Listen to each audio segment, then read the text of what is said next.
Excellent après-midi à toutes et à tous et bienvenue à cette grande édition du journal en langue française. Vous êtes en compagnie de Patrick Nyelidandi. Tout de suite, l'essentiel de l'actualité. Le président de la République, Paul Kagame, a clos ce vendredi une visite de travail qu'il effectuait en République de Kazakhstan.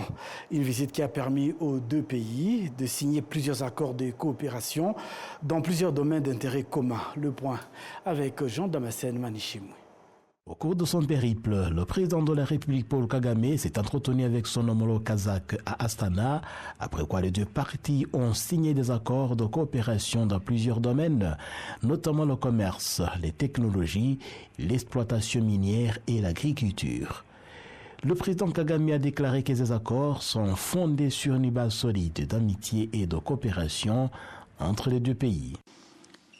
Our two countries are good friends and partners, and we want to build on this strong foundation to further deepen. Nos deux pays sont de bons amis et partenaires, et nous voulons construire sur cette base solide afin de renforcer davantage cette coopération.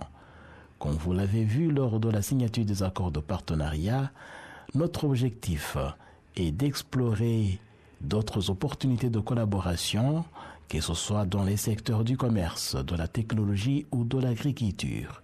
Nos deux pays sont prêts à partager leurs connaissances. Nous sommes heureux de l'accord général de coopération concernant les minerais stratégiques entre l'Agence rwandaise de l'exploitation minière et Samri Kazian. Le Rwanda peut grandement bénéficier de l'expertise des Kazakhs, en particulier dans les domaines de l'énergie, de l'exploitation et de la transformation des minerais. Au Rwanda, nous investissons actuellement dans le renforcement de nos capacités industrielles locales, comme la production de vaccins, un domaine dans lequel le Kazakhstan est également actif. Nous sommes prêts à construire sur cette expérience partagée et à continuer d'innover pour le bien de nos populations respectives. To building on this shared experience, to continue innovating for the mutual benefit of our people. Toujours au Kazakhstan, le président Paul Kagame a participé au Forum international d'Astana. S'exprimant pour l'occasion, le président Paul Kagame a fait le tour de l'histoire récente du Rwanda, ses conséquences et les solutions que les fils et filles du pays ont trouvées pour relever les défis qui semblaient insurmontables. Il a ainsi expliqué que lors du génocide perpétré contre les Tutsis au Rwanda en 1994, la communauté internationale a préféré tourner le dos rwandais, ce qui a servi de leçon aux Rwandais qui ont décidé de prendre leur destin en main. Le président Tokayev du Kazakhstan a salué la croissance économique du Rwanda, estimée à environ 8% par an, ainsi que le développement de ses institutions. Il a affirmé que le Kazakhstan souhaite renforcer ses relations avec le Rwanda et d'autres pays africains.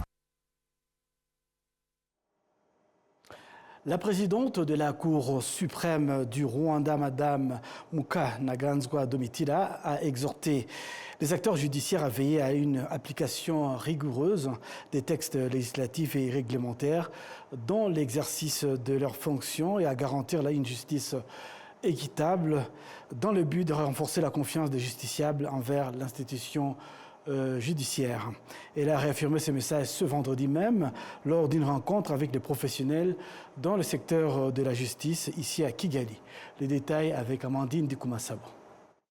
Plus de 290 membres du personnel judiciaire provenant de diverses juridictions de Kigali, notamment des magistrats, des greffiers et d'autres agents judiciaires, ont pris part à cette rencontre avec la présidente de la Cour suprême.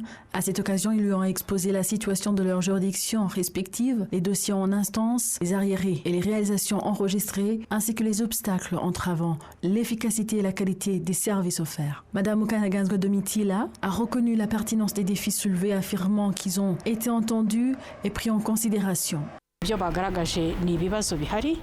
Ce qu'ils ont montré est sujet de problèmes existants et qui doivent être résolus. Ce que je peux en dire, c'est qu'en collaboration avec d'autres instances de l'État, nous allons trouver solution. Elle a par ailleurs encouragé les agents des juridictions à intensifier leurs efforts pour améliorer la qualité du service public de la justice, à faire preuve du professionnalisme et à veiller au respect de la loi dans l'optique de renforcer la crédibilité du système judiciaire auprès des citoyens. Cette rencontre constitue la première d'une série de 5 réunions que la présidente de la Cour suprême envisage de tenir dans différentes parties du pays. À travers ces échanges, il est prévu des dialogues directs avec le personnel judiciaire local, d'identifier ensemble les pistes de solutions aux problématiques observées et de promouvoir l'amélioration continue de l'administration de la justice au bénéfice de la population. Et puis clôture ce vendredi à Nyagatare au nord-ouest du Rwanda d'une réunion de 3 jours des dirigeants des forces rwandaises de défense et leurs homologues de la Tanzanie opérant dans les zones frontalières entre les deux pays. Jean Damascène Manishimwe pour le récit. La réunion de ces autorités militaires visait à améliorer la sécurité aux frontières. Les forces rwandaises de défense et celles de la Tanzanie sont rencontrées pour la 12e fois afin de discuter des questions de sécurité et de coopération pour prévenir les crimes transfrontaliers. Les deux parties ont souligné que la coopération continue et les stratégies communes sont essentielles pour faire face aux nouveaux défis qui menacent la sécurité. Ils ont également salué le progrès accompli grâce à la bonne gouvernance des chefs d'État des deux pays. Le commandant de la 5e division des forces rwandaises de défense, le général de brigade Pascal Muhizi, a appelé à la vigilance et à adopter une vision à long terme, insistant sur la nécessité de prudence face aux menaces telles que le terrorisme et le commerce illégal. Le commandant de la brigade 2020 des forces de défense tanzaniennes, le général de brigade Gabriel Elias Kuligwa, qui dirigeait la délégation tanzanienne, a déclaré que toute la zone frontalière, les populations environnantes vivent désormais en paix et unité grâce à la confiance, à l'entente et à la transparence entre les deux pays. Les populations rwandaises et tanzaniennes entretiennent des relations d'amitié depuis des années. Les échanges commerciaux entre les deux parties sont fructueux. L'exemple le plus parlant est ce commerce qui se pratique au bord du lac Kibale, une localité du secteur Ndego du district de Kayonza, frontalière du district de Karagwe côté tanzanien. Les mouvements de va-et-vient s'observent au bord de ce lac. Il s'agit des citoyens tanzaniens qui chargent de marchandises leurs bateaux avant de reprendre le chemin du retour en Tanzanie. Ce marché de Kibale présente une grande particularité, le commerce de troc entre Tanzaniens et Rwandais. Si cette pratique traditionnelle s'observe encore aujourd'hui, dans cette localité, c'est qu'il y a un intérêt aussi bien pour les Tanzaniens que pour les Rwandais. Si les Tanzaniens apportent au Rwanda des produits essentiellement agricoles, c'est qu'ils attendent en retour ce qu'ils ne trouvent pas facilement chez eux. Ce point de vente où se pratique le commerce de troc a scellé les liens d'amitié entre les deux populations rwandaises et tanzaniennes. Ces échanges commerciaux entre Rwandais et Tanzaniens via ce point de vente de Kibale ont contribué non seulement à garantir la sécurité alimentaire, mais ont aussi amélioré la physionomie de cette localité, notamment l'augmentation des infrastructures de base. D'une frontière à une autre, rendons-nous à présent à l'est du Congo. Selon les analystes politiques et des diplomates régionaux, les retours de l'ancien président de la République démocratique du Congo, Joseph Kabila, dans les zones contrôlées par le mouvement M23 opposé au régime de Kinshasa, constitue un revers majeur pour le pouvoir à Kinshasa et que cela va donc exercer une pression considérable sur les dirigeants de ce pays, suivant ce reportage.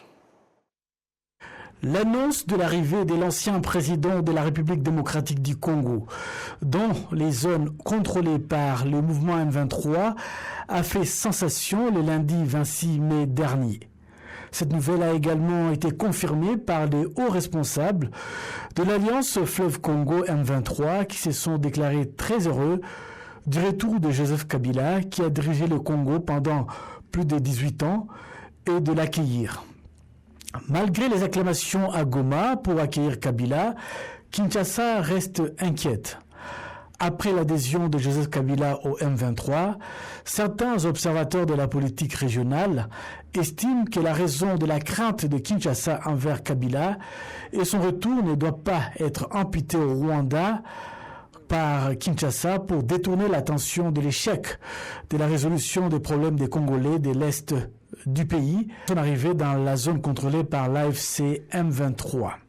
Kinshasa impute une fois de plus les conséquences de la mauvaise gouvernance au Rwanda, où les dirigeants du pays n'hésitent pas à affirmer que Joseph Kabila et les dirigeants de l'Alliance du fleuve Congo sont soutenus par le Rwanda. Cet argument est cependant rejeté par des analystes qui soulignent qu'il s'agit d'une excuse pour les dirigeants de la République démocratique du Congo qui n'ont pas résolu leurs problèmes et ont plutôt blâmé le Rwanda ces dernières décennies. Dans une interview accordée aux médias le 25 de ce mois, alors que l'Afrique célébrait son 62e anniversaire d'indépendance, l'ancien président sud-africain Thabo Mbeki a une fois de plus condamné les déclarations des dirigeants de la République démocratique du Congo, attribuant les activités du M23 au Rwanda et qualifiant Joseph Kabila, originaire du Katanga, d'être rwandais. Pendant que les dirigeants de Kinshasa continuaient à réprimer toute opposition à l'est du Congo, affirmant qu'ils sont des Rwandais, qui parlent rwandais, et allant même jusqu'à traiter Joseph Kabila de traître, dont nous savons qu'il est originaire du Katanga, ils se mettent en danger. Affirmer que Kabila soutient les M23 et même ajouter que vous le punirez pourrait amener le peuple du Katanga à se retourner contre le gouvernement de Kinshasa. Et cela ne résoudra pas le problème du peuple congolais. C'est un point que les gouvernements précédents et actuels n'ont pas abordé. Comprenez, ils continuent à diriger le pays dans un système colonial. C'est pourquoi ils n'ont pas le pouvoir de résoudre leurs problèmes par eux-mêmes, car ils n'ont pas réussi à démonter les coloniaux, mais s'ils continuent à agir de la manière, le pays continuera à être en danger. Thabo Mbeki insiste sur le fait que même si certains pays s'efforcent de trouver une solution au problème du Congo, ils ne peuvent mettre fin au problème de sécurité qui dure depuis plus de 30 ans à l'est du Congo, tant que le Congo n'a aucune volonté politique en la matière. Le gouvernement du Congo et celui du Rwanda peuvent se rencontrer et signer des accords de paix. C'est bien. Mais ceux qui pensent que cela résoudra le problème se trompent. Le problème de l'Est du Congo sont les leurs, car ils n'ont aucune source extérieure. Donc, quoi que fassent les Américains, cela ne peut apporter des solutions durables, car ceux-ci ne seront résolus que par le peuple congolais. Cependant, Kinshasa doit dialoguer avec les M23, car c'est le meilleur moyen de résoudre ce problème. On peut blâmer les Rwandais ou blâmer l'Ouganda, mais c'est tout simplement parce que les réponses aux questions du peuple ne devaient pas être posées à Kigali, mais plutôt à Kinshasa. À Kinshasa, il est prévu qu'en juin 2025, les États-Unis signent des accords visant à mettre fin à l'insécurité à l'est de la République démocratique du Congo.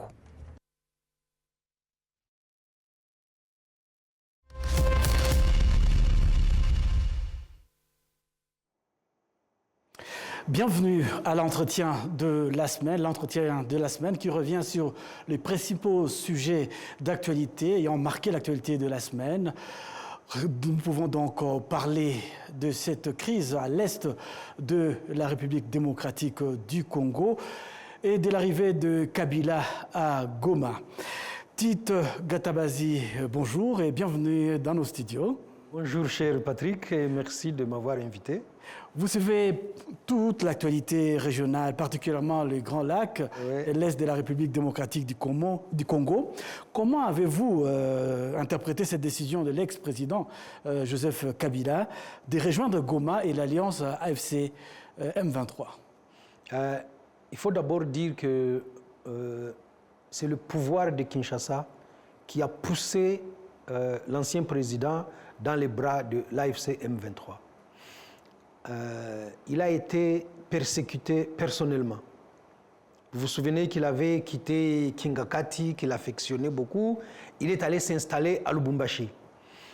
Arrivé à Lubumbashi, ça n'a pas pris beaucoup de jours. Des militaires rôdaient autour de sa propriété. C'était une source d'insécurité. Il s'est exilé. Sa femme restait au pays, qui faisait des tournées de charité, a été attaquée dans sa résidence à Kinshasa à 2 reprises. Sa propre sœur, Jeannette Kabila, a été bousculée par les services de renseignement. Le musée Laurent Désiré Kabila a été fracassé par les forces du progrès de l'UDPS. Ses proches sont harcelés et persécutés.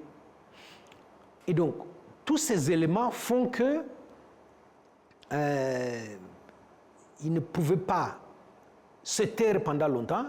Lui-même dit qu'il s'est tué pendant 6 ans et je crois qu'il a mûri.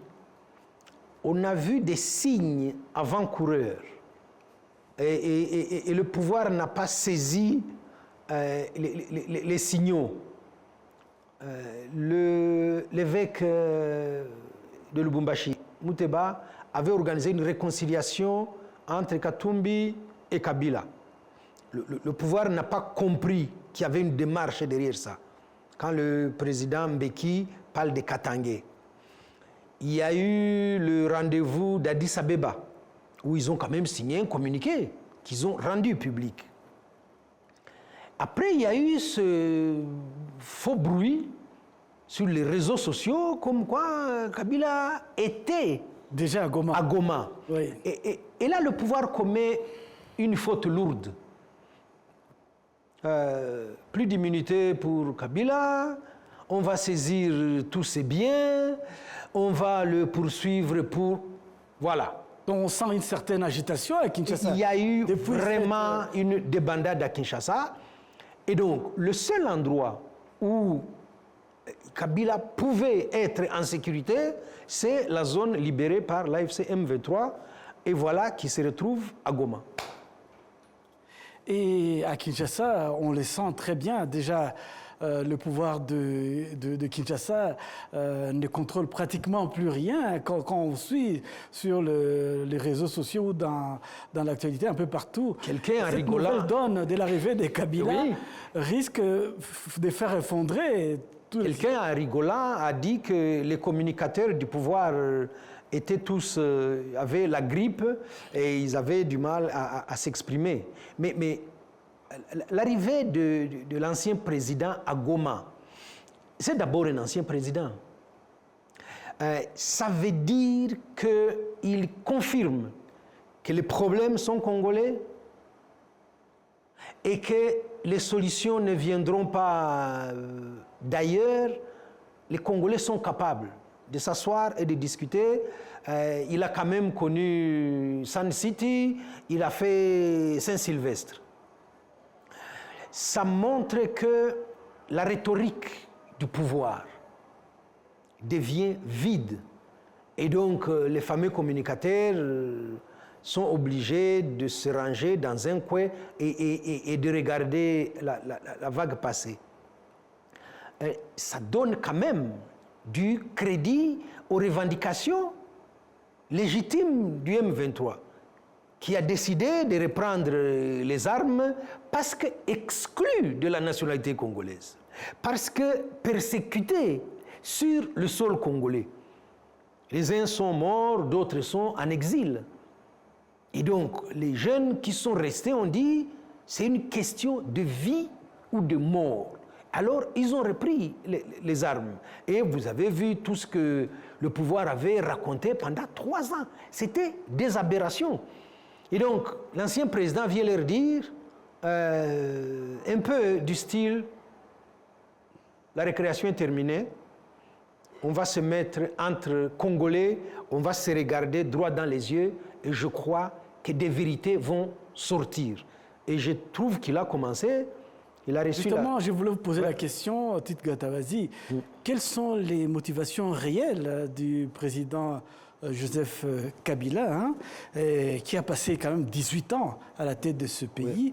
Et qu'est-ce qu'il recherche en approchant les AFC M23?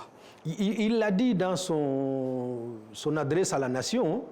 Il a dressé quand même un tableau triste du pouvoir actuel pendant 6 ans. dire que l'actuel président a dilapidé l'héritage, on ne peut pas faire mieux. Les forces politiques à Kinshasa n'ont pas le coup de franche. C'est lui qui essaie de s'exprimer, il est mis en prison. On a vu les Mike Mukebai et consorts qui ont fait la prison. Notre confrère Stanislas Boujakera, qui n'avait même pas publié l'article.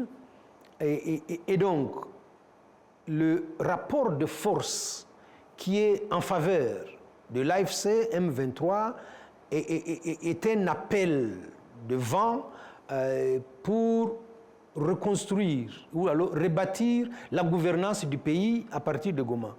Soit dit en passant, on a quand même le sentiment qu'il y a maintenant deux capitales. Il y a l'ancien président à Goma et il y a le président qui devient de plus en plus illégitime à Kinshasa. Entre-temps, à Kinshasa, on a l'impression que le pouvoir ne contrôle pratiquement plus rien, même au sein du gouvernement.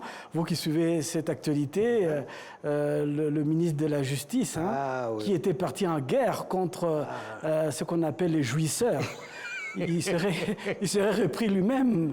Il y a une culture de corruption au sommet de l'État. Le détournement des fonds publics, c'est un sport national agréé à la présidence. Et donc, le ministre Moutamba commet une grosse erreur d'appréciation. Quand il constate que la seule chose qui plaise à son président, c'est d'insulter le Rwanda et son président. Il a pris ce créneau-là. Et donc, à un moment donné, il se croit intouchable. Il peut piquer dans la caisse autant de millions qu'il veut, pour peu qu'il insulte le Rwanda, ça passera comme une lettre à la poste. Mais il était en bisbille avec la première ministre, qu'il avait aussi insulté ou pris de haut.